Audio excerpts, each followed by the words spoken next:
D arrear और पे scale arrear. जैसा कि आपको मालूम है कि जो भी कर्मचारी अभी तक की कर्मचारी को पे एरियर बिल्कुल नहीं मिला है।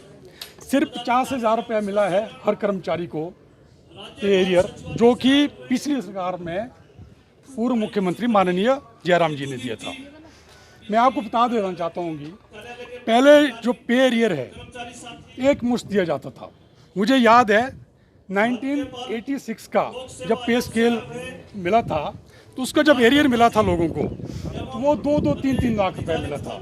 तो उस वक्त क्या जो लोग करते थे, इंतज़ार करते थे कि जब पे एरियर मिलेगा तो लोगों ने पहले ही प्लानिंग बना रखी होती थी कि इस बार के पे एरियर से हम प्लॉट लेंगे। कोई सोचता था कि हम मकान बनाएंगे, कोई सोचता था हम अपनी बेटी की शादी करेंगे, कोई सोचता था हम बेटे की शादी करेंगे। तो मतलब पे एरियर का इंतज़ार रहता था, 10 साल के बाद पे एरियर मिलता था, पे स्केल मिलते हैं।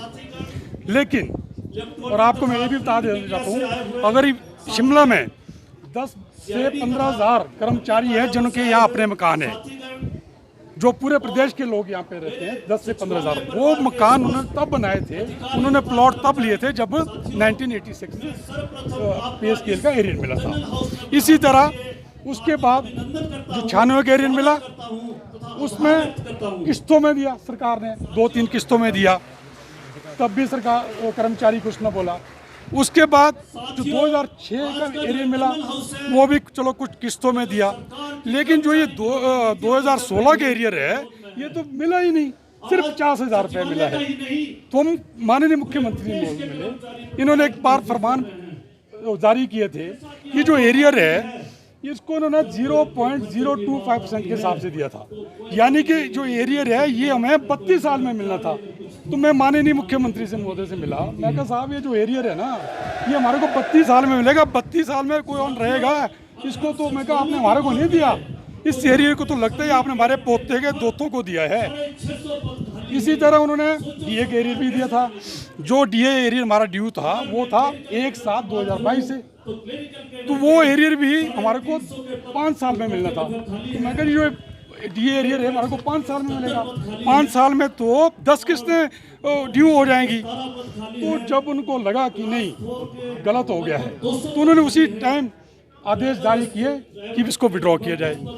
उसके बाद अभी कुछ पीछे मिले, इन्होंने जो रिटायरी थे उनको तो 15%, 18%, 25% के हिसाब से एरियर दे दिया, लेकिन हमारे को फिर नहीं दिया एरियर।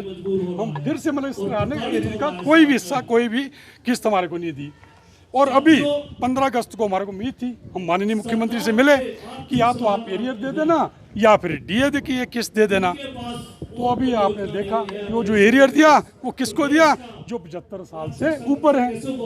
अरे भाई जो एरियर है वो सबसे ज़्यादा जो 2016 से 2022 के बीच रिटायर हुए हैं वो तो उनका है।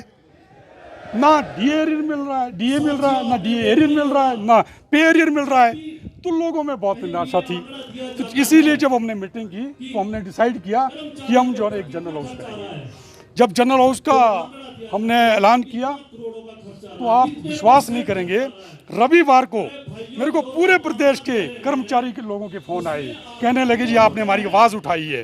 कोई तो है आज प्रदेश में जो कर्मचारियों की आवाज़ उठा रहा है, क्योंकि जो कर्मचारी जो एनजीओज है वो तो आज गुटों में बंटा है, कोई त्रिलोक गुट है, कोई प्रदीप गुट है।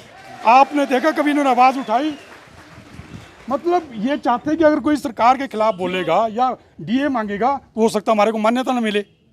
तो आज पूरे प्रदेश का 7 लाख जो कर्मचारी है मेरा, वो आंखें लगाए बैठा था, आस लगाए बैठा था, लेकिन उनके पास कोई नेतृत्व नहीं मिल रहा था। और मैं आपको माध्यम से बता देना चाहता था कि ये जो हमारा काम ये जो है डीए एरियर या पे एरियर इसका नहीं होता है, क्योंकि हमारे पास तो अपनी यहाँ पे डिमांड्स होती है। लेकिन पहली बार हुआ है कि आज जो है सचिवालय को ये मांगे उठानी पड़ रही है। जब सचिवालय वाले बाहर निकलते जाते हैं तो कोई भी सरकार जो है ना फिर जो है ना उसको झुकना ही पड़ता था। लेकिन आज परिस्थिति देखो, बाहर का कोई कर्मचारी आवाज़ तक नहीं उठा रहा है, आज ये काम जो है ना सचिवालय वालों को करना रहा है। तो इसीलिए हमने आज जनरल हाउस किया है। अगर हमारे को कल हम रेस्ट देंगे, कल तक हम देखेंगे, सरकार बुलाती है ठीक है, नहीं तो हम परसों फिर जनरल हाउस करेंगे। उसके बाद जैसे कि आपको पता है कि सेशन आ रहा है, हम नहीं चाहते सेशन में, क्योंकि सेशन में पूरे प्रदेश के लोगों के काम होते हैं, उनकी जो है मसले वहाँ पे डिस्कस किए जाते हैं। तो हमने फिर निर्णय लिया कि 10 को फिर जनरल होंगे, और उसके बाद भी अगर सरकार नहीं मानती है तो उसके बाद हम मास कैजुअली पर जाएंगे। मास कैजुअली से क्या होगा, पूरा सचिवालय का कर्मचारी बाहर आ जाएगा। मैंने माने नहीं कि मुख्यमंत्री बोलो, ना मुख्यमंत्री के पास भी ना कोई पीएन मिलेगा उनको पानी पिलाने के लिए, ना उनको गाड़ी लाने के लिए ड्राइवर मिलेगा। इसी तरफ जितने भी मंत्री हैं, जितने भी यहाँ पे ब्यूरोक्रेट्स हैं, हम सब कुछ ठप कर देंगे। तो हमारे ऊपर जो मर्जी केस चलाना होगा हम उसके लिए तैयार हैं। हम तो अब सर पे कफन लेके चले हैं।